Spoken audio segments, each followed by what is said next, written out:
Racist cop harasses black woman. Seconds later, her bodyguards step in. In this eye-opening video, we witness a shocking instance of racial profiling where a black woman faces harassment from a police officer. What starts as a routine encounter quickly escalates, revealing underlying biases and systemic issues. The officer's aggressive approach and unjustified actions highlight the ongoing struggle against racial discrimination and profiling. If you are enthusiastic about this narrative, please inform us. If you appreciated the video, press 1. If not, select 0. Your feedback genuinely motivates me to collect additional uplifting and significant narratives. That morning, Rachel had woken up early to run errands before picking up her daughter from school. Her day had started like any other, but it took a sharp turn when she realized she'd left her wallet at home. Parked in the grocery store lot, she searched her car, checking under seats and in the glove compartment. She didn't notice the older white woman watching her from across the lot, clutching her purse tightly and eyeing Rachel with suspicion. The call to the police was made within minutes. "There's a black woman acting suspicious in the parking lot," the woman told the dispatcher. "She looks like she's trying to break into cars." Rachel's heart sank when she saw the police cruiser pull up. She stood tall as Officer Bradley approached her, his hand already on his holstered gun. "Can I help you, officer?" Rachel asked, her tone polite but firm. "We got a call about a suspicious individual," Bradley said, looking her up and down. "What are you doing here? Looking for my wallet? Is that a crime now?" Her answer irritated him. "I'm gonna need to see some ID," he demanded. Rachel sighed. "I just told you. I left my wallet at home. That's why I'm here, trying to find it." Bradley's jaw tightened. "Mom, I'm going to need you to step away from the car." Rachel hesitated. She knew how these situations could escalate, but she also knew her rights. "I haven't done anything wrong," she said, standing her ground. The tension grew. Onlookers gathered at a safe distance, some pulling out their phones to record the unfolding scene. Bradley didn't like being challenged. "Put your hands on the car," he barked. Rachel's face hardened. "No! You have no reason to treat me like a criminal." Within seconds, Bradley grabbed her arm and twisted it behind her back. Rachel winced but didn't cry out. She knew her calmness would infuriate him more than any resistance. "Call my husband," she said as he cuffed her. "I don't take orders from criminals," Bradley shot back. Rachel smirked, her voice steady. "Then this is about to get real interesting for you." The ride to the station was quiet except for the sound of Bradley's radio. Rachel stared out the window, her mind racing. She wasn't afraid for herself. She knew Fred would handle this. But the humiliation of being treated this way burned deep. Back at the store, word of the arrest spread quickly. The older woman who had made the call watched the footage from someone's phone, her ex. Pression turning uneasy. "Maybe I overreacted," she muttered to herself. Meanwhile, Fred Jefferson was speeding through the city, his jaw clenched and his mind focused.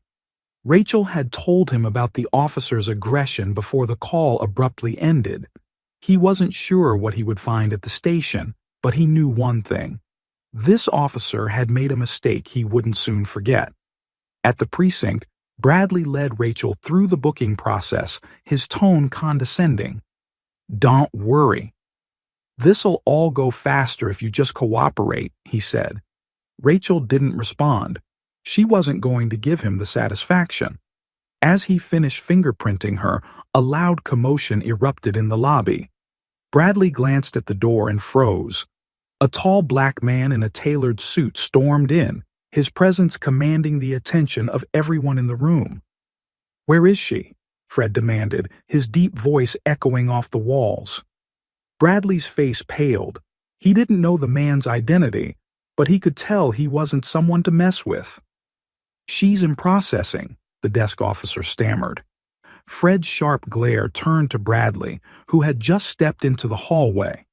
Recognition flickered in Rachel's eyes as she watched her husband approach. The room grew silent as Fred locked eyes with Bradley. "We need to talk," Fred said, his voice calm but full of authority. Bradley's hand twitched at his side, his confidence faltering. "And you are?"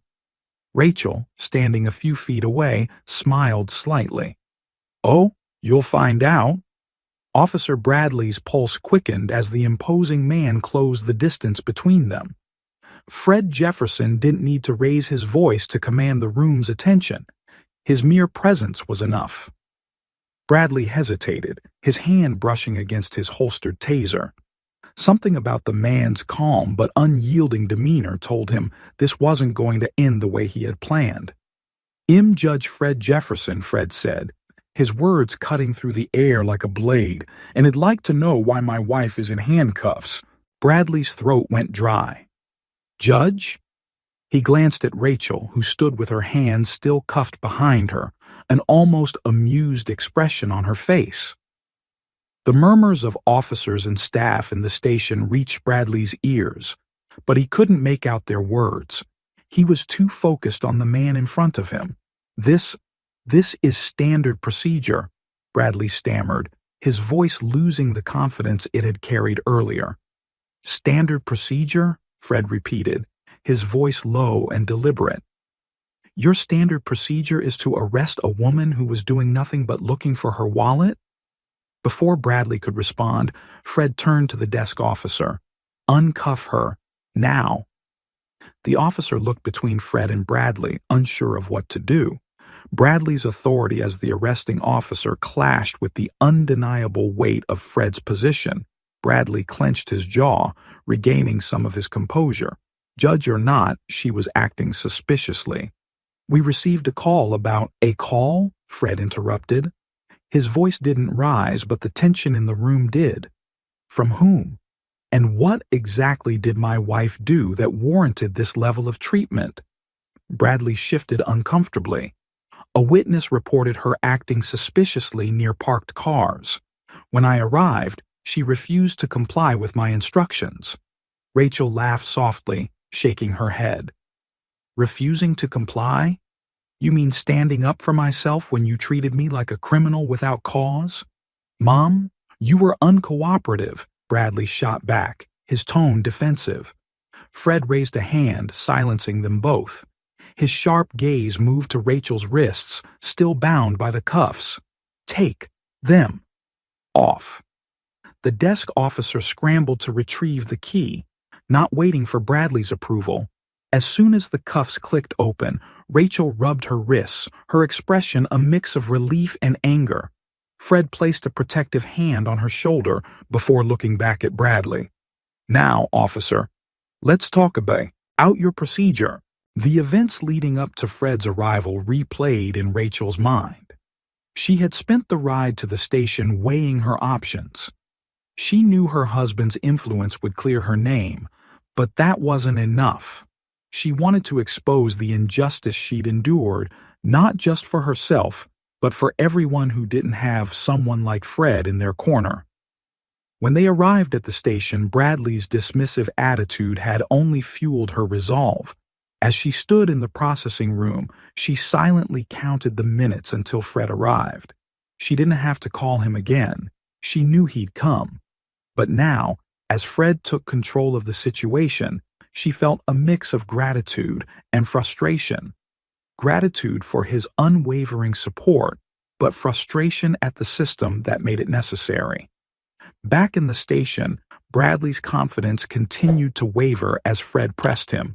"You arrested her without evidence of a crime. You escalated the situation instead of resolving it. Is that your version of protecting and serving?" Bradley squared his shoulders, trying to salvage his authority. "Judge Jefferson, I was acting on a report from a concerned citizen. It's my job to investigate." "And did you investigate or did you jump to conclusions?" Fred asked, his tone sharp. The room fell silent. Bradley's face flushed with anger and embarrassment, but he had no response. Rachel stepped forward, her voice steady and calm. "You didn't ask me a single question before assuming I was a threat. You didn't listen when I tried to explain." Do you know how many times this happens to people who look like me? Bradley opened his mouth to respond, but Fred cut him off. Enough. Rachel, are you okay? I'm fine, she said, though her voice wavered slightly. But this can't just be about me. This has to stop. Fred nodded, his expression softening as he looked at her. Then he turned back to Bradley. This isn't over. I'll be filing a formal complaint, and you can expect to hear from my attorney. Bradley's face twisted in frustration, but he said nothing. As Fred and Rachel left the station, the weight of what had happened began to settle over them. Outside, a small crowd had gathered, many of them holding phones, recording and taking pictures. Rachel paused, looking at the faces in the crowd.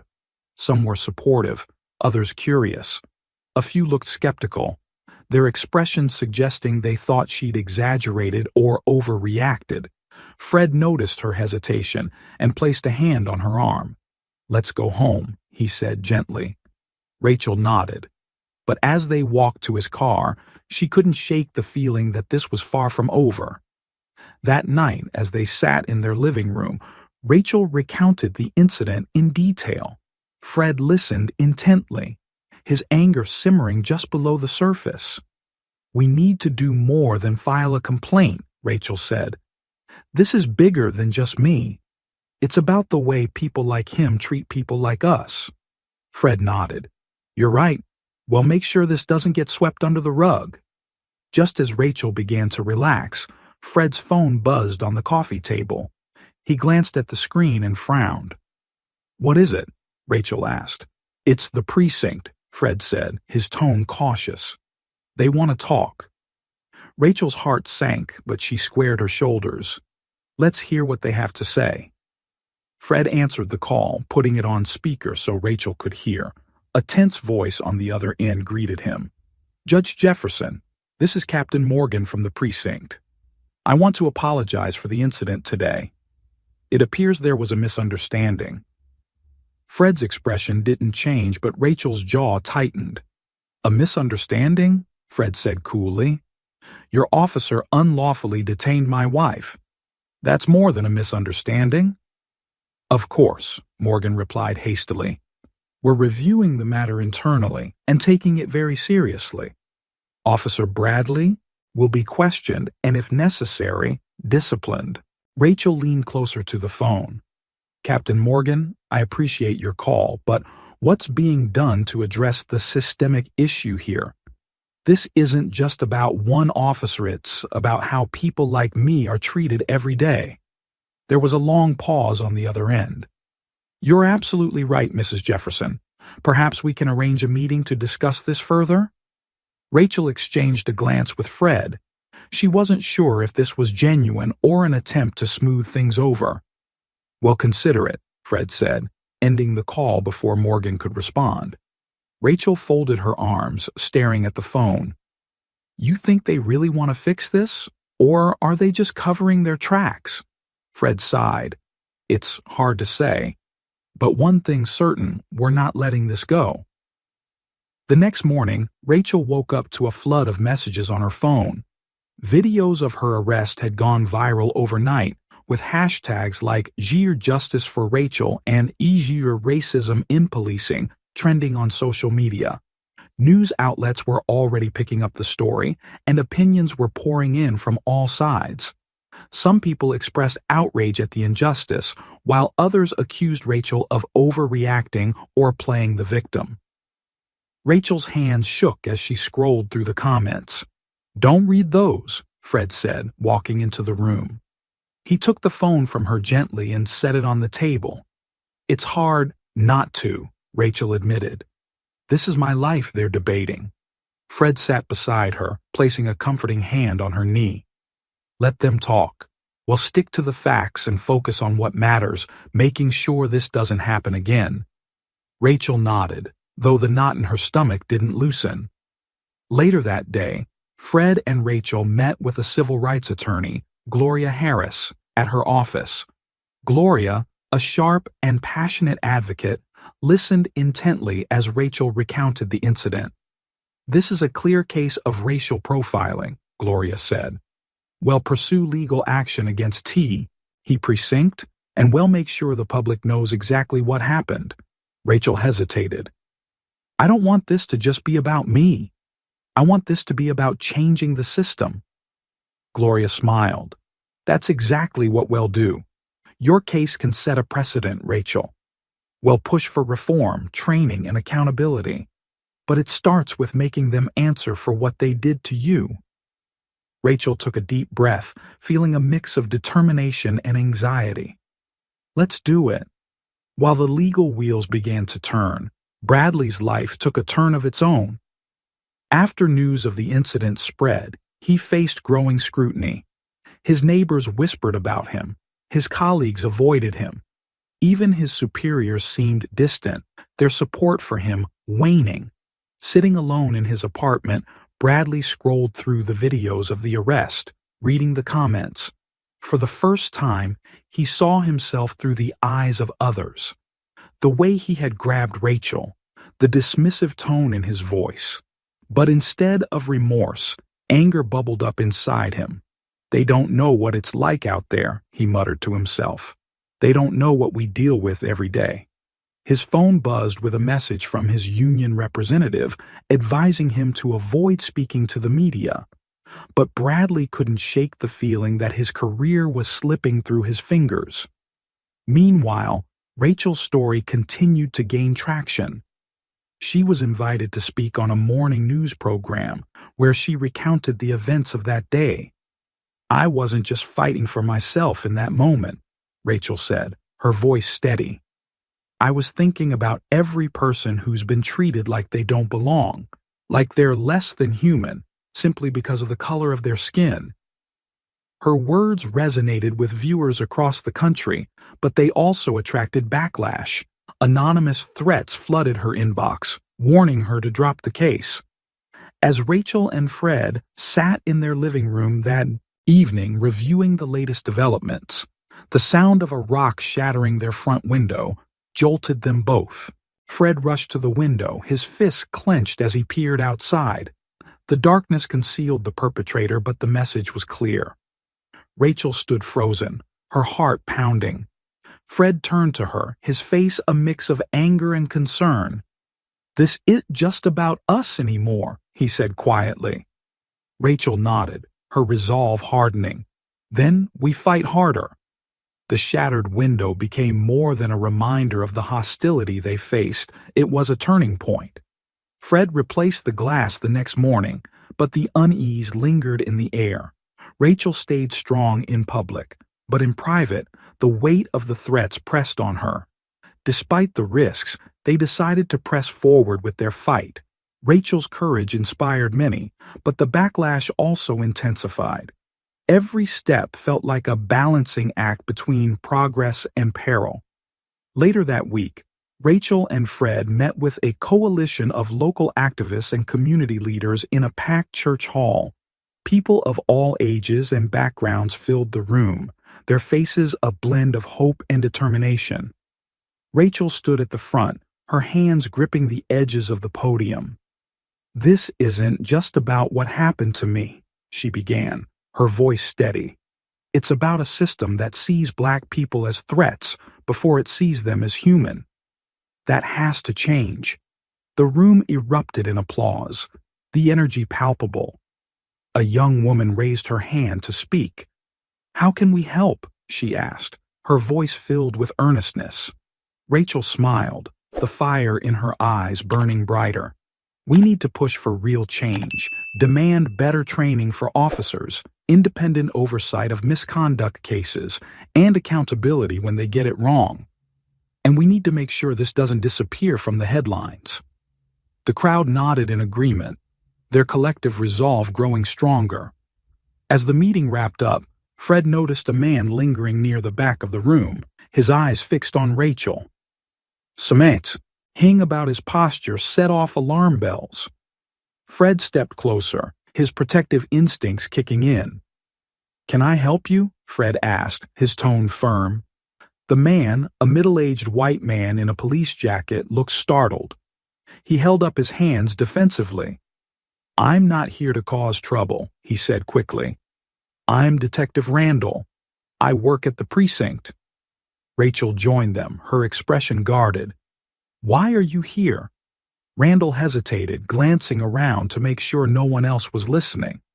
I came to warn you. There are people on the force who don't want this case to go anywhere.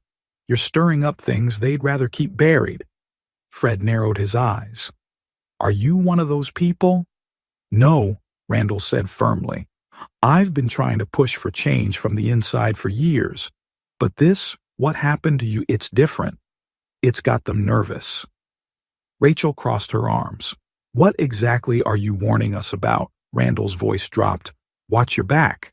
Not everyone plays by the rules. That evening, Rachel and Fred sat in their living room, processing Randall's words. The tension between them was thick, but not from anger. Rather, it was the weight of the choices they were making. Do you think he's telling the truth? Rachel asked.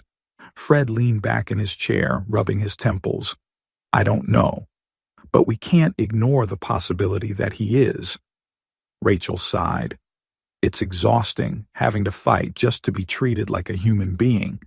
But we can't stop now. Fred reached for her hand, squeezing it gently. We won't. Together?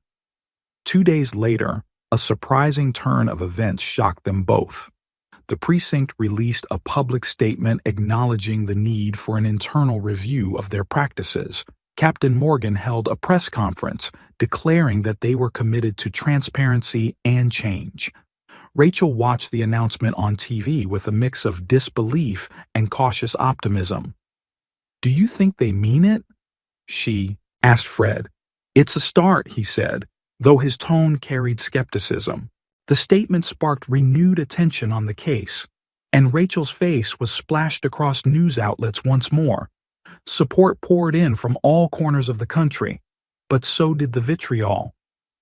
One evening, as they returned home from a community event, Fred noticed a car parked across the street, its headlights off. He parked in the driveway, keeping an eye on the vehicle as they exited the car. Inside, he whispered to Rachel, his voice tense. She nodded, sensing his unease. Once inside, Fred locked the door and checked the windows. The car remained parked, its driver obscured by the darkness. Rachel's phone buzzed with a text from an unknown number. The message was chilling. You're making too much noise. Stop now, or we'll make you. Her hands shook as she showed the message to Fred. He read it silently, his face hardening. We're not backing down, he said, his voice firm. Rachel nodded, though fear gripped her heart. But we have to be careful. Whoever this is, they're watching us. Fred pulled her into a hug, his arms wrapping around her protectively. We'll get through this. They won't scare us into silence. The following day, Fred contacted Gloria and informed her about the text and the suspicious car. Gloria wasted no time filing a report demanding increased security for Rachel and Fred.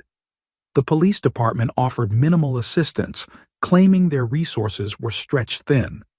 Rachel saw it as another attempt to brush off their concerns.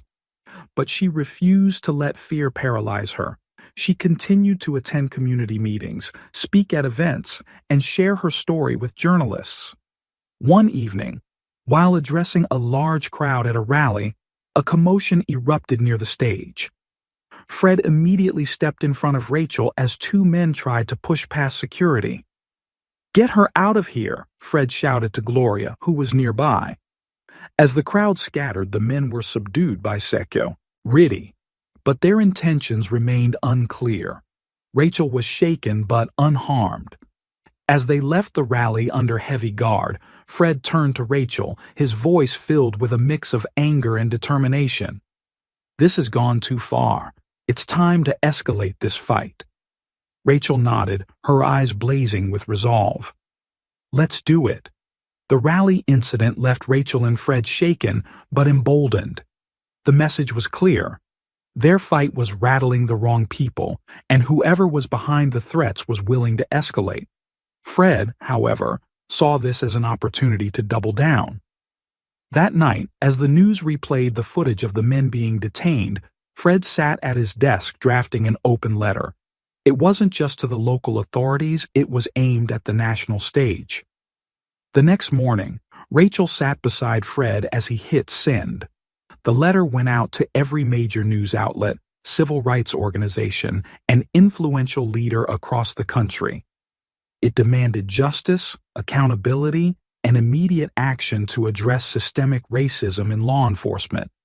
Within hours, the letter went viral. Phone calls and emails flooded in. Some were messages of support, others were angry diatribes.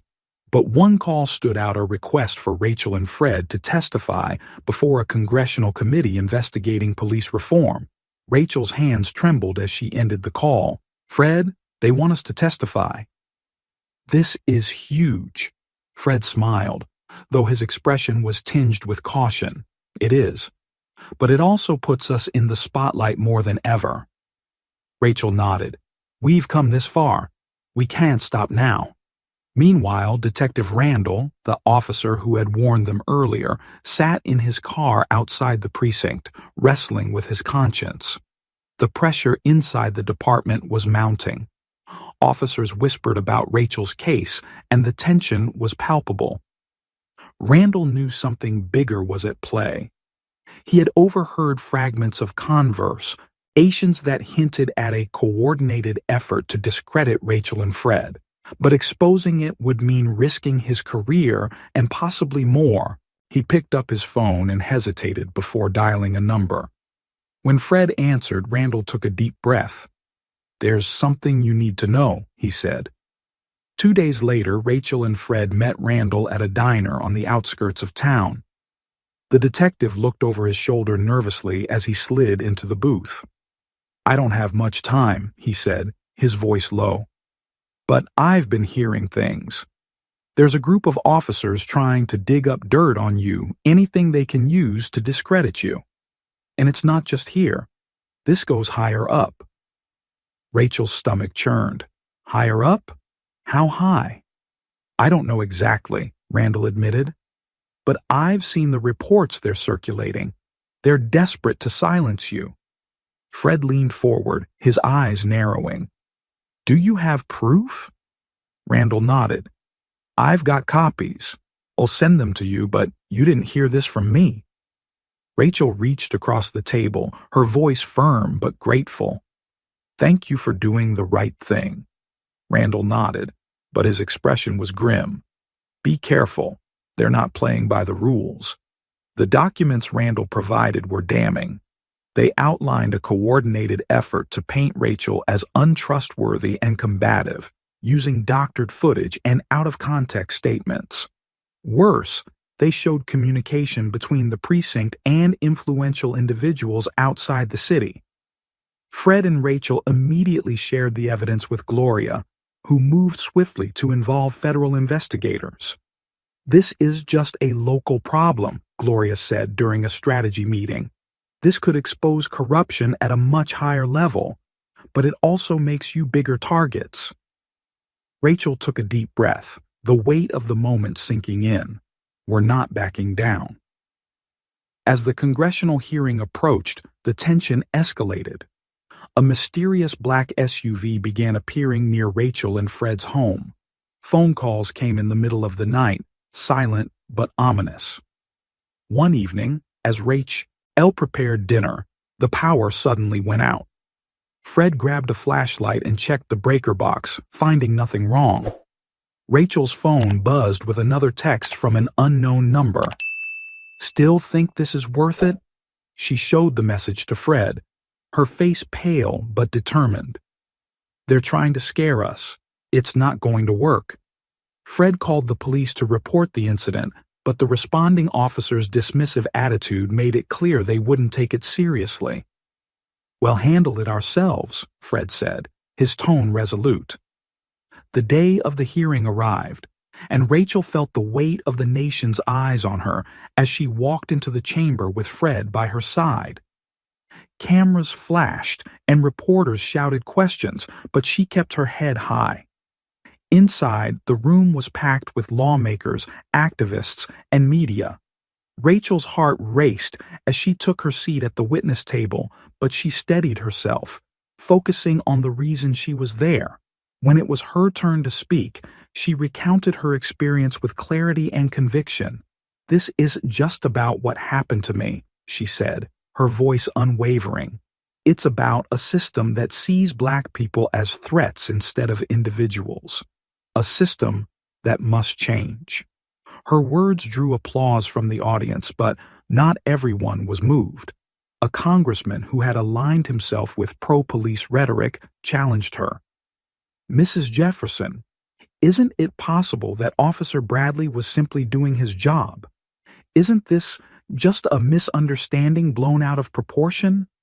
Rachel met his gaze, her expression calm but firm.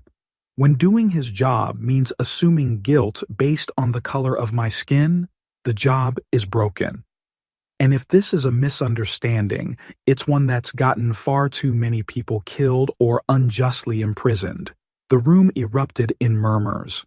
Fred watched her with pride, knowing she had just delivered a powerful blow to their opponents. That night, as Rachel and Fred returned home, their sense of accomplishment was tempered by exhaustion. But as they pulled into their driveway, a figure stepped out of the shadows. "Stay in the car," Fred said quickly, his hand moving to his phone to call for help. Rachel's breath caught as the figure approached, but they stopped just short of the car, their face illuminated by the porch light. It was Randall. "I have more," he said, his voice urgent. "And it's bigger than you think." Randall's words hung in the air, thick with urgency. Fred stepped out of the car, keeping himself between Rachel and the detective. "Come inside," Fred said cautiously. Once inside, Randall handed Fred a flash drive. "This has everything," he said. "Emails, meeting notes, and surveillance logs. They've been watching you for weeks, and it goes all the way to the state police department. They're scared of what your case might expose." Rachel frowned, her unease growing. "What exactly are they trying to hide?" Randall hesitated, glancing at the door as though someone might burst in at any moment. "It's a network of officers and officials who've been covering for each other. Misconduct, excessive force, racial profiling, it's all connected. Your case is shining a light on something they've been trying to keep buried for years." Fred inserted the flash drive into his laptop. The screen filled with folders, each one labeled with damning titles: incident cover-ups, officer misconduct reports, communications to state officials. Rachel leaned over Fred's shoulder, her jaw tightening as she read the contents. "This isn't just about me," she said softly. "This is about everyone who's been wronged by this system." Randall nodded. "Exactly. And if you release this, it's going to blow up in ways you can't imagine." The following morning, Gloria reviewed the files with her legal team. "This is a gold mine," she said. Her tone AEM, each of excitement and caution. "But it's also dangerous. If we go public with this, they'll fight back hard. You need to be ready for that." Rachel glanced at Fred, her resolve unwavering. "We've come this far. We're not stopping now." Gloria nodded. "Then, well, need to coordinate with federal investigators. If this goes public without proper protection, it could put you both at even greater risk."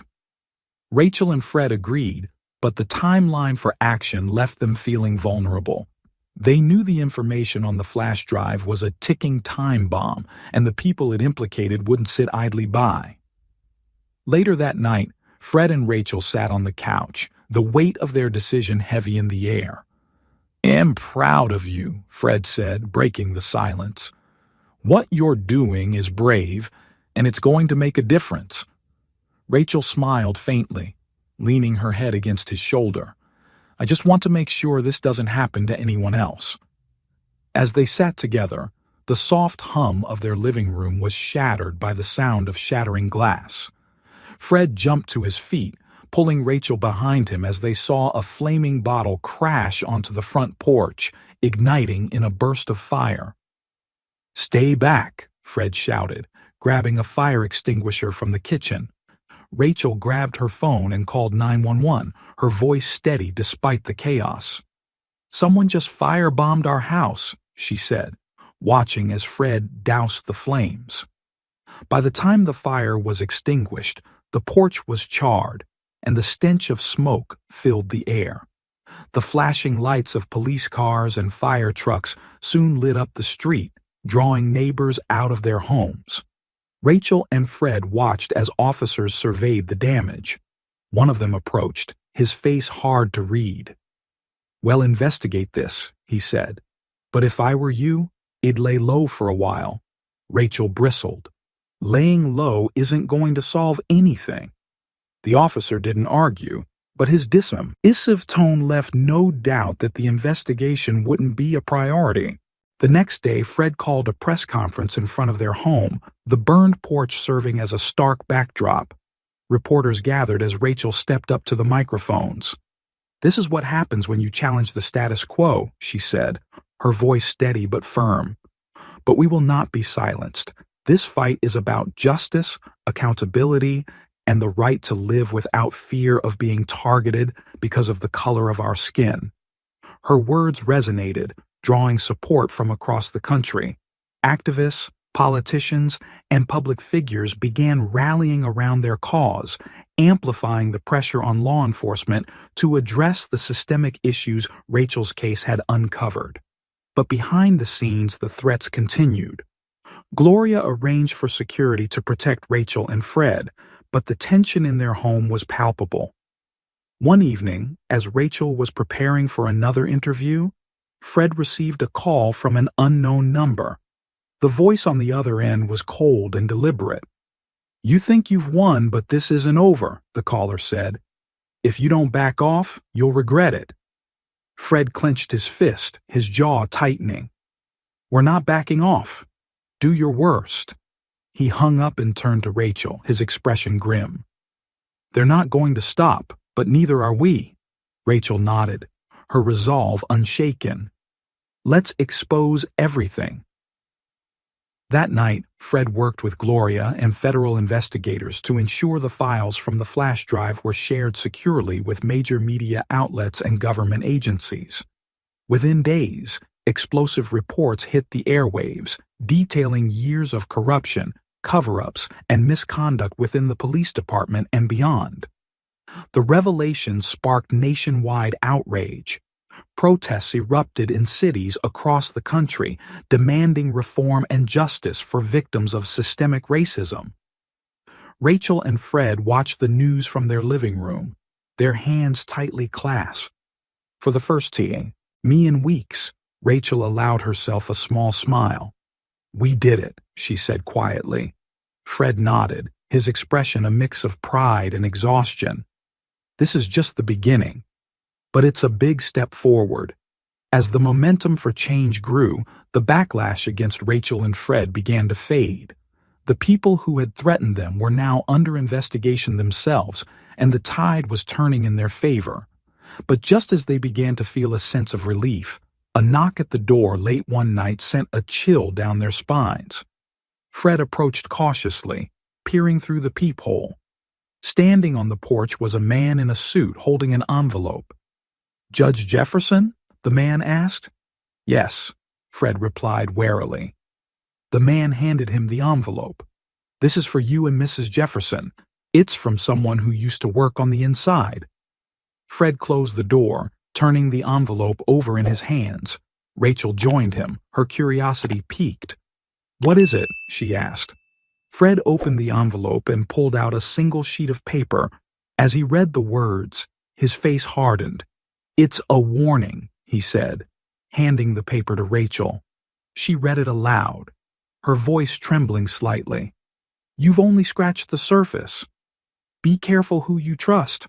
Rachel held the letter, its weight far greater than the paper itself. The warning echoed in her mind as she exchanged a glance with Fred. "Whoever sent this, they know something we don't," Fred said. "But why give us a warning instead of staying silent?" Rachel's brow furrowed. "Maybe they want to help. Or maybe they're trying to scare us into stopping. Fred set the letter on the table, his fingers tapping anxiously. Either way, we need to find out what they mean by scratch the surface. Rachel nodded. But we can't let it distract us. The momentum is on our side. We keep pushing forward. The following day, Rachel and Fred met with Gloria to share the letter and discuss their next steps. Gloria's expression darkened as she read it. "This isn't random," she said. "Someone on the inside must have seen the fallout from the files you exposed. They're either trying to help or cover their tracks." Rachel leaned forward. "How do we find out who sent it?" Gloria shook her head. "That's tricky. If they want to stay anonymous, they'll have taken steps to cover their identity. But I can have my team look into it." Fred folded his arms, his mind racing. "Meanwhile, we stay vigilant. If this is a threat, we're not backing down. And if it's a lead, we'll follow it." While Gloria's team investigated the letter, Rachel and Fred continued their public fight for justice.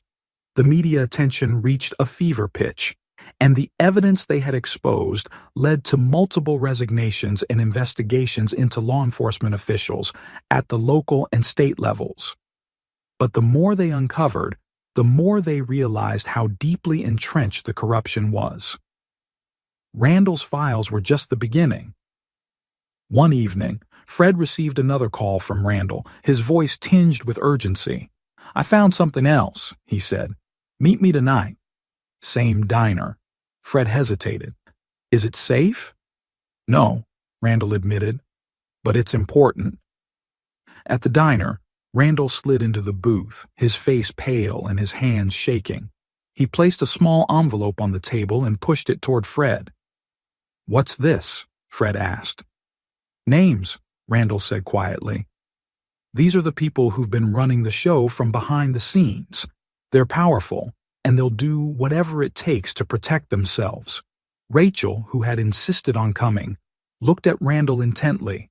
"Why are you doing this?" Randall sighed, his shoulders slumping. "Because I'm tired of being part of a system that destroys innocent lives. And because if I don't do this now, you'll regret it forever." Fred opened the envelope and scanned the list. His face hardened as he recognized several prominent named city officials, business, leaders, even a state senator. "This is huge," Fred said, his voice low. Randall nodded. "But it's dangerous. These people won't go down without a fight." As Fred and Rachel left the diner, their minds raced with the implications of the list. The names were a roadmap to the heart of the corruption they were fighting, but exposing them would require careful planning. When they arrived home, Gloria was waiting for them with news about the letter. "It was mailed from a post office 2 towns over," she said. "No fingerprints, no surveillance footage. Whoever sent it knew what they were doing." Fred showed her the list Randall had provided. "This is what we're up against," he said. Gloria's eyes widened as she read the names. "This isn't just corruption. It's a web of power and influence. Taking them down will be the fight of your lives." Rachel squared her shoulders. "Then we fight. For every person who's been silenced, every life that's been destroyed, we fight." Over the next several weeks, Rachel and Fred worked tirelessly with Gloria and her team to build a case against the people on the list. The evidence was overwhelming, but the stakes were higher than ever. The threats against them escalated. One evening, Rachel received a package on their doorstep with no return address. Inside was a single bullet and a note that read, "Stop now, or this is next." Rachel stared at the note, her hands trembling. Fred took it from her and set it on the table, his face a mask of fury. "They're trying to break us," Fred said, "but they don't realize how strong we are." Rachel nodded, though the fear gnawed at her. "We can't let them win." The turning point came when federal agents, armed with the evidence Rachel and Fred had gathered, executed raids on the homes and offices of several individuals on the list. News of the arrests sent shockwaves across the country, further solidifying Rachel and Fred's role as champions of justice. But the victory was bittersweet. The fight had taken a toll on their lives, their sense of safety, and their trust in the world around them. As they watched the news coverage of the arrests, Fred turned to Rachel. "We've come so far, but there's still so much work to do." Rachel smiled faintly, her eyes reflecting both exhaustion and determination. "Then let's keep going." Just as they began to feel a sense of relief, Fred's phone buzzed with a text message from an unknown number. "You think you've won? This isn't over." The text message sent a chill through Rachel and Fred, a grim reminder that their fight was far from over. Yet, they refused to let fear dictate their lives. The arrests of the powerful individuals on the list had sent ripples through the nation, and Rachel's name had become synonymous with courage in the face of injustice. But they knew the system wouldn't change overnight. There would be more battles ahead. A week later, Fred and Rachel were invited to a national summit on police reform in Washington, D.C. It was a gathering of activists, policymakers, and leaders united to address systemic racism in law enforcement. Rachel was the keynote speaker, her story serving as the foundation for a nationwide call to action. Standing at the podium, she looked out at the crowd, her heart pounding. "When this began, I thought I was fighting for my own dignity, my own rights. But this fight has never been just about me. It's about the countless lives affected by a system that too often sees Black people as threats rather than individuals. This isn't just my story, it's our story. And together, we have the power to change it." Her words were met with thunderous applause. Fred watched from the front row, pride and admiration shining in his eyes. After the summit, they returned home to find a small gathering of neighbors waiting for them. Friends and strangers alike had come, together to show their support, leaving flowers, cards, and banners that read, "Thank you, Rachel." Tears welled in Rachel's eyes as she embraced those who had come to stand with her. "We couldn't have done this without all of you," she said. Her voice thick with emotion. Fred placed an arm around her, his own gratitude visible. "This community has shown us that change starts here, with people who refuse to accept the status quo." The weeks that followed brought more good news. Federal oversight was implemented in the precinct where Rachel had been arrested, and reforms were introduced statewide to ensure greater accountability in law enforcement. Meanwhile, the investigation into the individuals implicated in the corruption scandal continued, with more arrests and resignations making headlines. Rachel and Fred began to reclaim a sense of normalcy. The threats had ceased, the suspicious cars disappeared, and their lives, though forever changed, started to feel safe again. One evening, as they sat on their rebuilt porch, their daughter joined them, her backpack full of homework. "Mom," she asked, "are you going to keep fighting?" Rachel smiled, pulling her daughter close. "Always. But I'm also going to make sure you grow up in a world where you don't have to fight the way I did." Her daughter grinned. "You're pretty cool, you know." Fred laughed, wrapping his arms around them both. "That she is." The sun set slowly, casting a warm glow over their home. For the first time in what felt like forever, Rachel felt a profound sense of peace.